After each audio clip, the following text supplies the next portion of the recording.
Estamos con la senadora Xóchitl Gálvez, aspirante a la presidencia de México el año próximo, candidata del Frente Amplio por México. Gracias por acompañarnos aquí en las oficinas de Bloomberg en la Ciudad de México. Y ya tiene rival.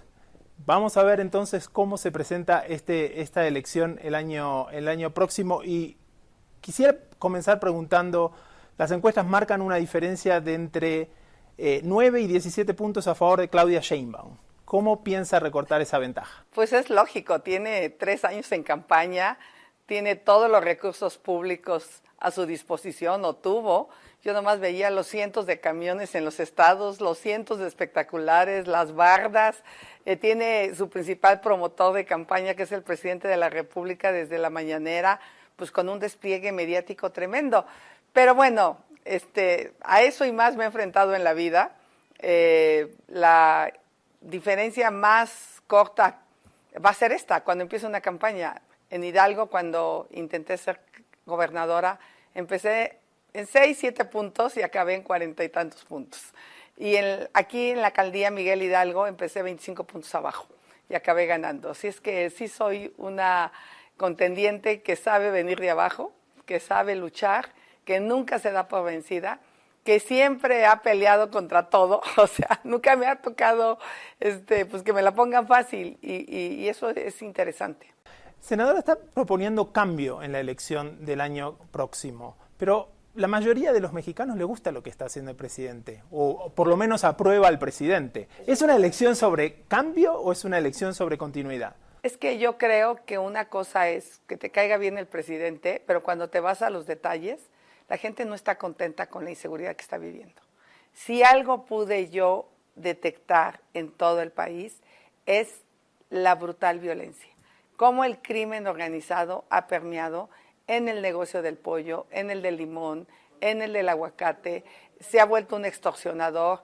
Yo había estado en Chiapas muchos años, trabajé muy duro en Chiapas, me tocó quitar el tracoma. Había tracoma en Chiapas cuando yo fui funcionaria federal, junto con Julio Frenk, y lo eliminamos.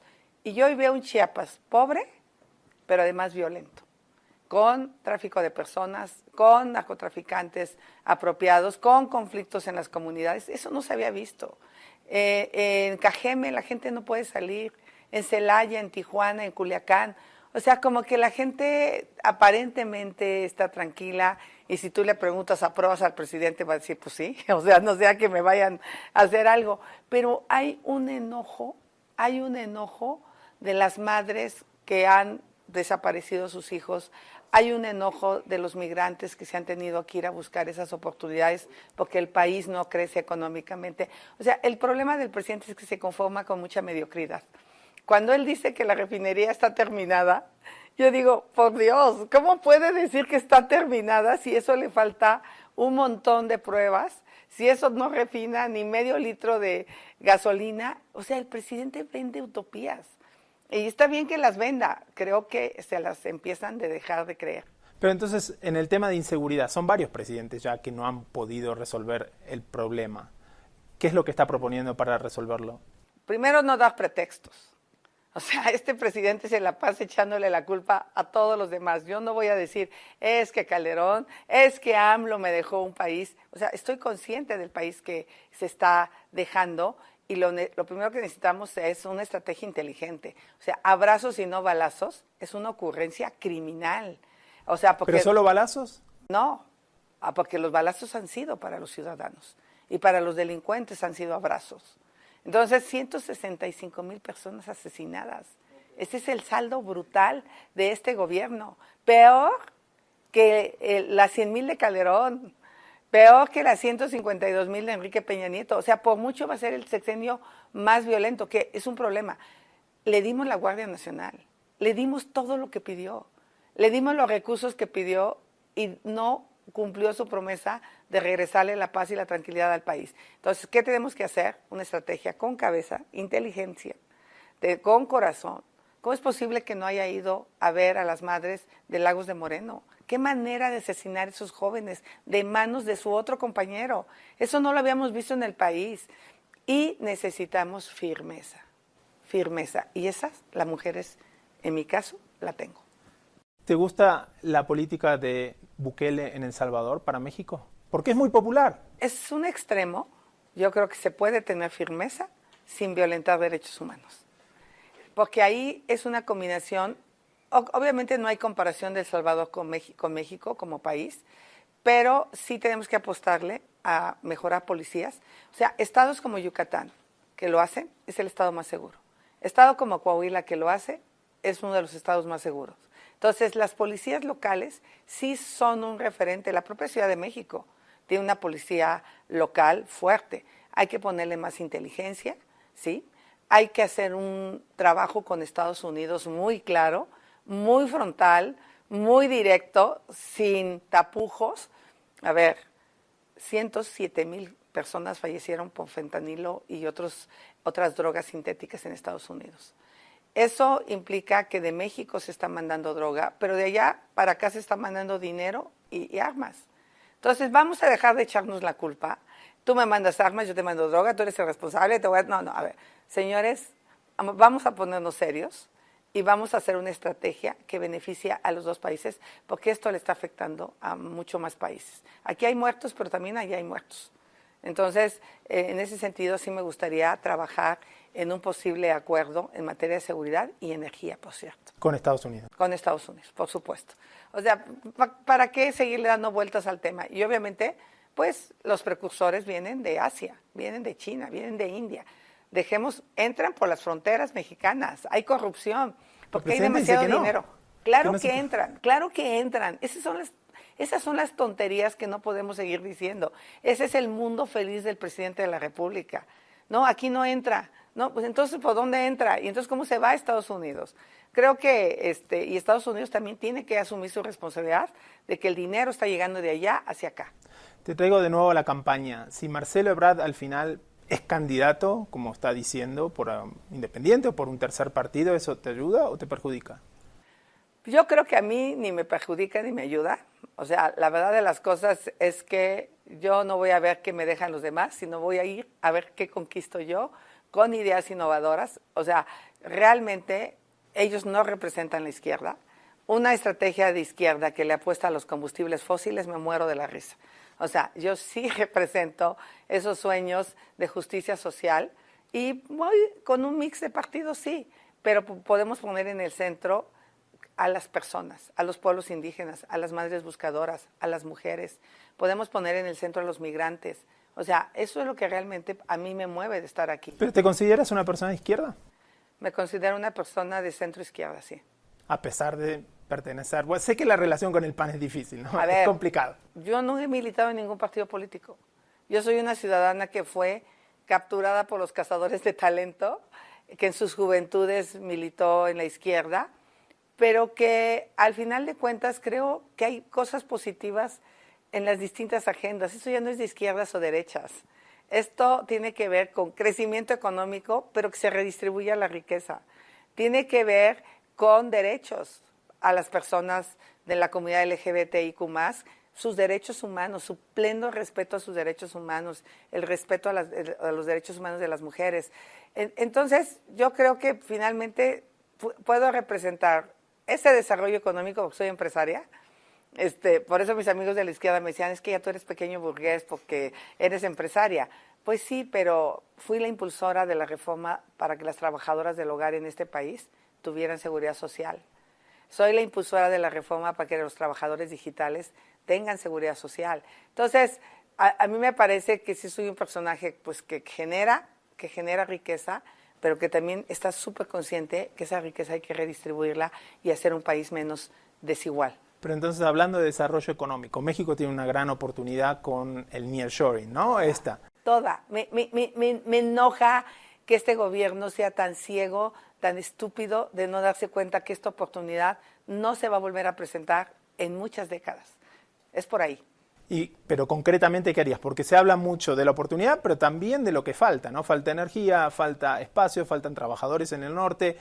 ¿Qué concretamente harías, qué políticas concretamente desarrollarías para que no tomar esa oportunidad? Propuestas de campaña, te voy a decir cuál es mi sueño sobre el nearshoring.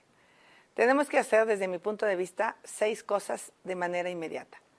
Una, tenemos que apostarle al Estado de Derecho. La ley sí es la ley.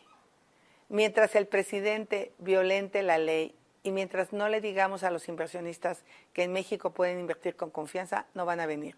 Tú viniste, abriste plantas de generación eólica solar y después no las pudiste conectar por el berrinche del gobierno de querer apostarle a los combustibles fósiles. Pero hay que ser muy estúpidos para apostarle al combustible fósil, porque además de caro, es sucio. Entonces, teniendo el potencial que México tiene en hidrógeno verde, en renovables, hay política pública en energías limpias, no hay duda. Necesitamos resolver el tema del agua. En Monterrey, por ejemplo, que tendría mucho potencial del nearshoring, ya no hay agua. Entonces necesitamos tratar el agua, recapturar el agua, y ahí sí se necesita una cabeza de ingeniera que le entienda al ciclo del agua. Necesitamos apostarle al capital humano. O sea, si no le apostamos al capital humano, pues por eso Tesla no se fue a Chiapas. O sea, no es que Tesla no quiere irse a Chiapas, es que requiere cierto tipo de expertos. Y ahí empezó el debate con el presidente, porque en un foro, en la Feria del Libro, yo dije que a los jóvenes, además de darles una beca, había que darles código, inglés, había que enseñarles robótica, inteligencia artificial y una competencia laboral. ¿Para qué? Pues para que puedan venir empresas de nearshoring. ¿Quiénes son las que pueden venir? Empresas tecnológicas relacionadas a la robótica, a la inteligencia artificial, a la electromovilidad, a la aeroespacial, a la industria del entretenimiento, a la industria farmacéutica. Todas estas empresas requieren un expertise muy específico. Entonces hay que trabajar en ese capital humano. Y por último, hay que resolver el tema de infraestructura. No hay capacidad para transmitir energía eléctrica. ¿De qué sirve que tengamos un potencial en Sonora si no tenemos una línea de conducción de corriente directa hacia el centro o del istmo de Tehuantepec hacia donde se requiere la energía? Hay que meter gas en el sureste mexicano y en Centroamérica para que la migración también se contenga. O sea, creo que dentro de lo que ha hecho el presidente lo mejor ha sido el ferrocarril, el transísmico, que esa parte sí me la quedo, pero pues el aeropuerto internacional de la Ciudad de México sigue siendo un drama. Ahora quieren obligar a las aerolíneas a irse al AIFA a fuerzas, porque la gente no está yendo porque no hay infraestructura suficiente. Entonces, ese va a ser un tema que tenemos que resolver. En el tema de energía, ¿qué rol ves al sector privado? Este gobierno prefirió enfocarse en las empresas públicas, CFE, Pemex.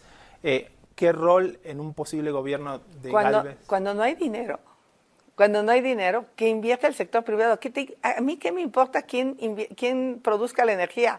A mí lo que me importa es que sea la más limpia y la más barata. Y hoy CFE no produce la energía más barata. Al contrario, hoy la energía, si hubiéramos seguido con esta política energética que traíamos, costaría 30% más barata. ¿Por qué? Porque la energía renovable cuesta 600 pesos el megawatt y CFE está produciendo a 1,200 pesos el megawatt de gas y a 2,200 de combustóleo. Por eso CFE pasó a números rojos. ¿Cómo le puedes seguir metiendo a Pemex 800,000 millones de pesos en subsidio? O sea, tenemos un problema muy grave de que las empresas del Estado son pésimas para administrar el dinero del mexicano y son pésimas para ser productivas. Entonces yo sí veo al sector privado, sí lo veo y me van a madrear los de Morena, pero no me importa, pero yo sí quiero defender al planeta. Por ejemplo, ¿volverías a hacer esas licitaciones para que las empresas petroleras privadas exploren en aguas profundas? Pues claro que se requiere, y mira, las rondas que pasaron ahí las tiene el gobierno, porque son exitosas de alguna manera. Obviamente, para que un pozo te produzca, pues requieres algunos años. Entonces llegó el presidente y dijo, a ver, hicieron las rondas, ¿y dónde está el petróleo? No, espérese. Pues son en lo que haces prospección, en lo que exploras, en lo que produces, pues te llevas 5 o 6 años. ¿Ahí qué haces? Compartes tecnología y riesgo. Estas empresas tienen muchísima tecnología que no tiene Pemex. Y la otra, no tiene dinero Pemex para explorar. Otra, el petróleo es demasiado valioso para quemarlo, para producir electricidad. El petróleo se debería de usar en la industria petroquímica, que esa está súper abandonada. Para producir electricidad, hagámoslo con energía renovable, con sol, y hagamos hidrógeno. O sea, el tema del hidrógeno, de verdad, que es la energía del futuro. Por eso yo decía por ahí que sería como un sueño tener EMEX en lugar de Pemex, energías mexicanas. Ahora, con Pemex, no solo no tiene dinero, sino que tiene que repagar más de casi 50,000 millones de dólares de deuda a los inversores extranjeros en el próximo gobierno. ¿Qué haces si sos presidenta? ¿Vendés una parte de Pemex? ¿La sacás a bolsa? Hay que estudiar muy bien, no me gustaría hacer esa propuesta a lo güey, o sea, bueno, sin pensarlo muy bien, pero sí creo que al menos en el tema de las rondas petroleras sí te ayuda, si no tienes dinero para explorar, sí te ayuda a la inversión privada con reglas muy claras. No necesariamente tienen que ser corruptas. Ve Petrobras en Brasil, o sea, le va muy ¿Petrobras bien. es un modelo para Pemex? Para mí, Petrobras es un buen modelo, sí, porque ahorita Ellos sí vendieron a los privados. pues claro que hay que invertir. O sea, los privados tienen... Yo no entiendo por qué odia a los privados el presidente. O sea, si son los que generan empleo, hay que cobrarles buenos impuestos. Si el presidente entendiera que es socio del 30% de lo que generan los privados, que de cada peso que un privado genera, 30 centavos son del gobierno, haría más porque entonces tendría más dinero en pago de impuestos. O sea, si el país no crece, no hay impuestos. Por eso tuvo que cerrar 10,000 estancias infantiles. Por eso tuvo que cerrar 30,000 escuelas de tiempo completo. Por eso le tuvo que quitar el fondo de infraestructura a los pueblos indígenas. Por eso tuvo que acabar con el fondo catastrófico para los enfermos con cáncer y otras enfermedades graves. O sea, ha desmantelado todo el sistema de protección. Mientras Dinamarca redujo en 15 días su esperanza de vida, México la redujo en 4 años. Pues no que queríamos ser como Dinamarca, pero para ser como Dinamarca necesitamos dedicarle un montón del PIB. Y mientras se lo sigas metiendo a Pemex, no hay manera. Entonces, en tu agenda hay mucho espacio para la energía limpia. Toda. Y entonces ahí, ¿cuál sería el rol de los privados? Porque llevar una relación bastante tirante, por decir pues poco. Regresar a lo que había, las subastas. O sea, CFE compraba la energía más barata. O sea, el esquema legal que tenía México antes de la llegada de López Obrador, para ti funciona bien. Que se mantiene, por cierto, en la Constitución. Que se mantiene, de hecho. Nada más se cambió la LIE, la Ley de la Industria Eléctrica, que por cierto para mí es uno de los días más tristes de mi vida, porque se decidió despachar los combustibles fósiles, que son más caros y más contaminantes, por el berrinche del presidente, porque el presidente no le entiende al mundo. Y no quiso entenderlo y no quiso estudiar, y él tiene una visión de soberanía muy rara, porque el 70% del gas viene de Estados Unidos. ¿Cuál soberanía? O sea, quiero ser soberano en producir gasolina. Señor presidente, bye a los coches de combustión interna, bienvenido a los coches eléctricos, bienvenido a los coches de hidrógeno verde. O sea, es una estupidez para mí haber hecho Dos Bocas, con todo respeto. Mejor hubiera comprado otra en Deer Park y ya estaríamos generando gas, produciendo dinero. Hablando de falta de dinero, la situación fiscal no es mala, pero el próximo gobierno va a enfrentar crecientes demandas, crecientes aumentos, por ejemplo, en planes sociales, que tú ya has dicho que no pensás quitar. ¿De dónde van a sacar los recursos necesarios? ¿Van a hacer una reforma fiscal? ¿Los ricos en México tienen que pagar más? Primero, hay que dejar de gastar el dinero a lo tarugo. Y este gobierno ha gastado 200,000 millones de más en Dos Bocas. 200,000. Ha gastado 280,000 millones de más en el Tren Maya. Pagó 300,000 millones por un aeropuerto que no tenemos.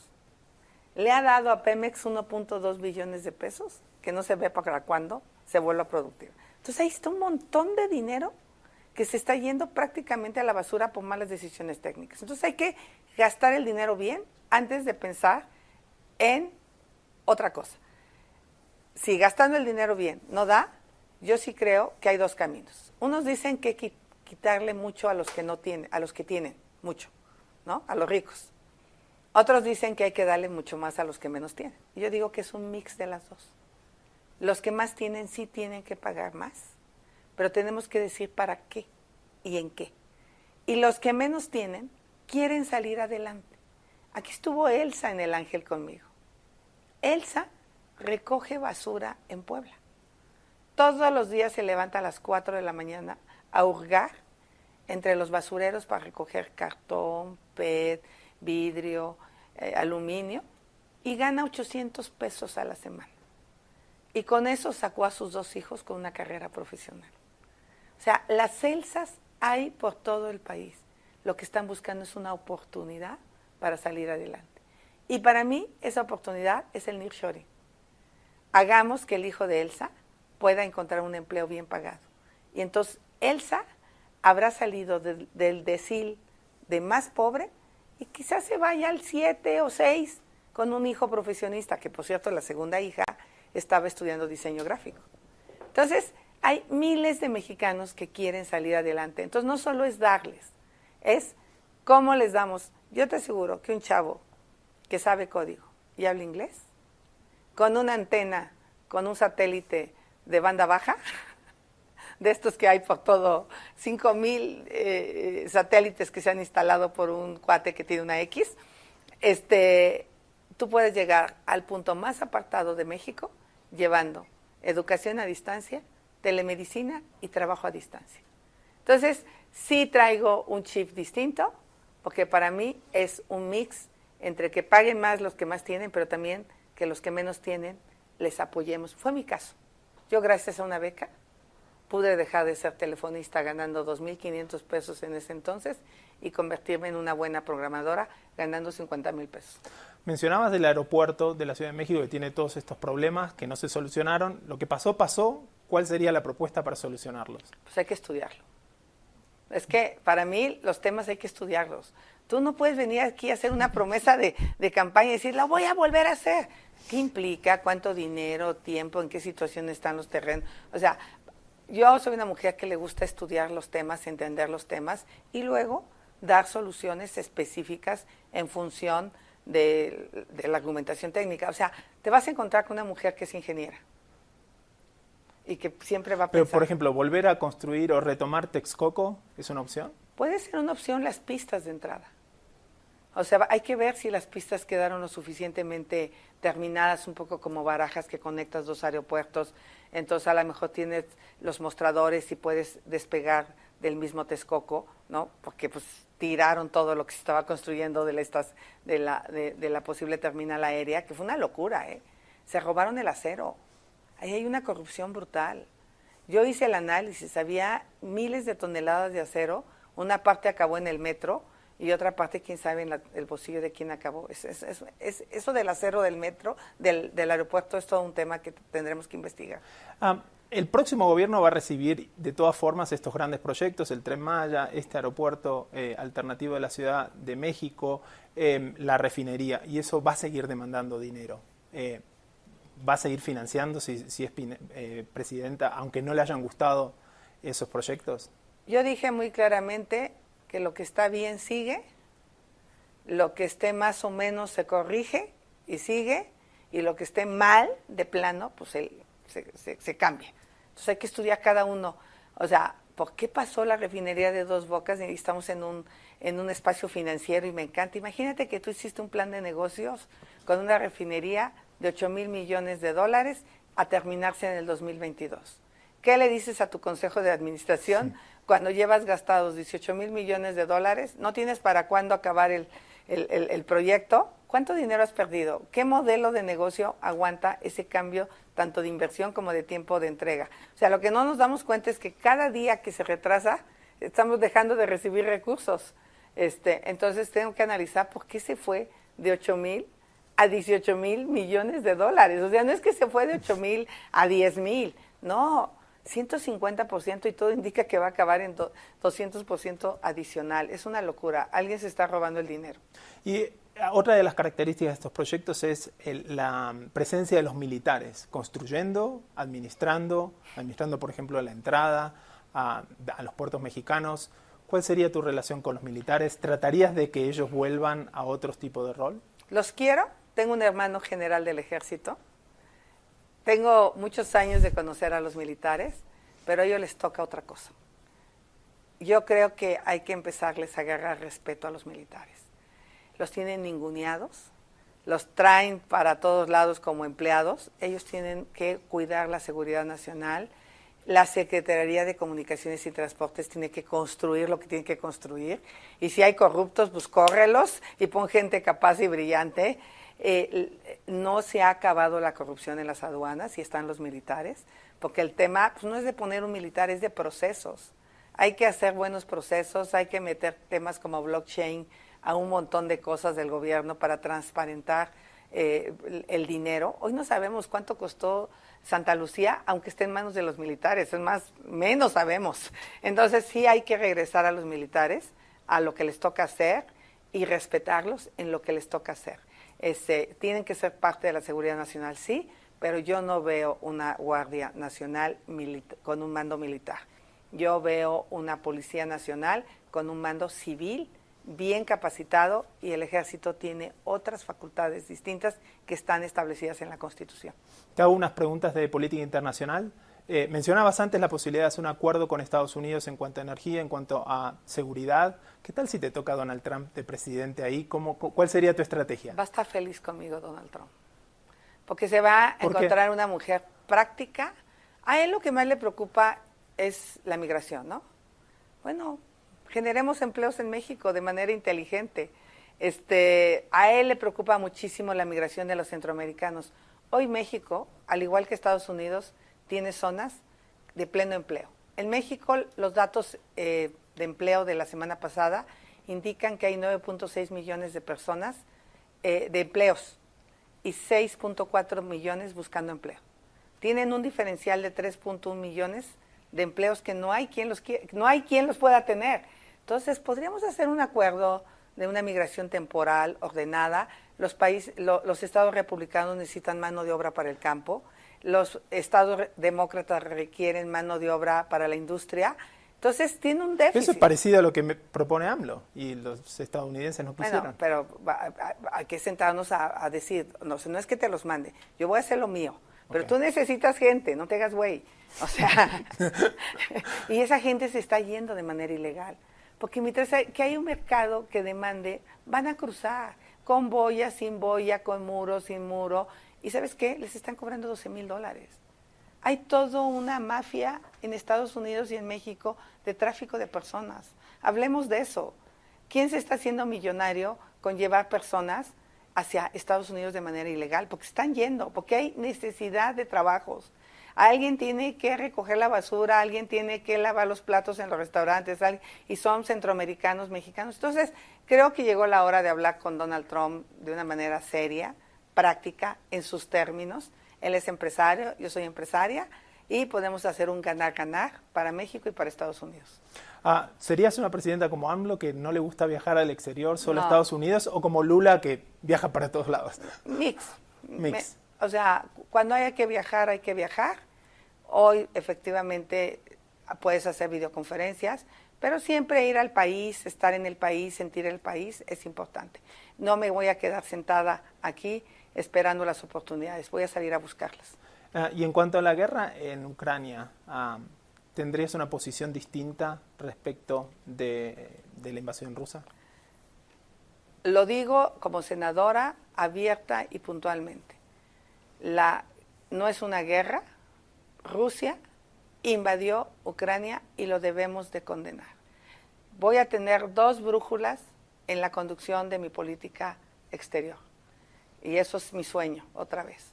Una es mis valores, y mis valores están con la democracia, con los países democráticos, con los países que protegen los derechos humanos.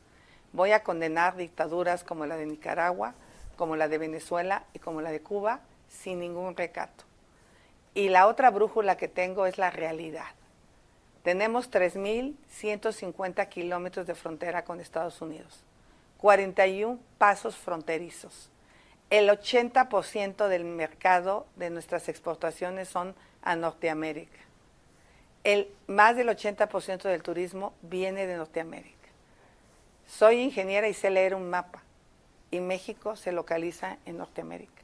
Entonces, para mí sí va a ser muy importante esta relación con Estados Unidos por una realidad, más allá de lo que mi corazón esté con Latinoamérica, y obviamente tenemos lazos como el idioma, como la cultura, que nos unen enormemente con Latinoamérica, pero pues yo soy como ingeniera muy, muy práctica. Ahora, ¿tiene México algo que ganar en esa posición, acercándose a China, o ya China no sería una prioridad? Con China hay que dialogar, pero para mí, como te digo, mi prioridad es donde está localizado México. México es parte de nuestra América. Yo digo que hoy es un mundo bipolar, porque por un polo está China y en otro polo está Estados Unidos.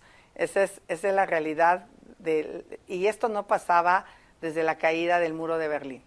O sea, no teníamos dos polos tan claros, pero yo sí sé a dónde estoy ubicada y yo sí sé con quién quiero tener sociedad comercial. ¿Y con Cuba tendrías relación?